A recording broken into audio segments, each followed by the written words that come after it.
Hello Drifter, you probably clicked on this video because you're bad at Orion Drift but don't know how to improve. I'll be breaking down this video in 3 segments. Segment 1, Basics. Segment 2, Carving. Segment 3, Advanced Carving. Most of the people don't actually know how to move in Orion Drift. They just move like it's Gorilla Tag. But that's wrong. You need to move like it's Orion Drift, baby. As you can see, you have roller skates on your hands, so you kind of fly on the ground. That's really useful because you can get a lot of movement and a lot of speed. You never really want to hit up or fly into the sky. You really want to stay low to the ground so you can have a lot of control over the ground. Having a lot of control over the ground literally just means you can literally outrun anyone and you can juke people. And now we're heading over to the brake. As you can see, you have 2 triggers on the back of your controllers. Those are your brakes.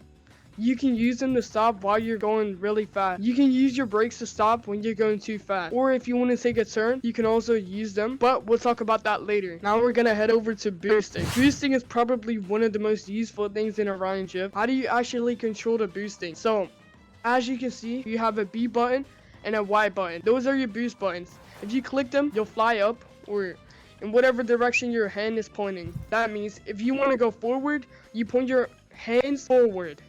If you want to go left, you point your hands left. If you want to go right, you point your hands right. Any direction, you actually just point your hands out and start boosting. That's literally all you need to know for boosting. Now we're going to head over to segment 2, carving.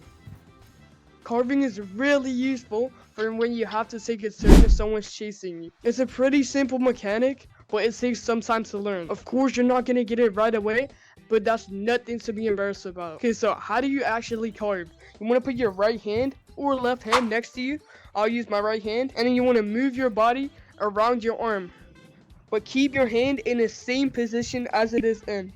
So you don't want to move it closer to your hip or further out. Just keep it in the same position and then go around your body. Once you've done that and you understand how that works, you're gonna add some momentum. Once you add momentum, it should look something like this. Now we're gonna go over to segment 3, advanced carving. Advanced carving isn't really that useful. The only thing you should need it for is when you have 0 boost and you have to go up on a wall, or if you want to keep your momentum when you're going too fast. So how do you actually do advanced carving?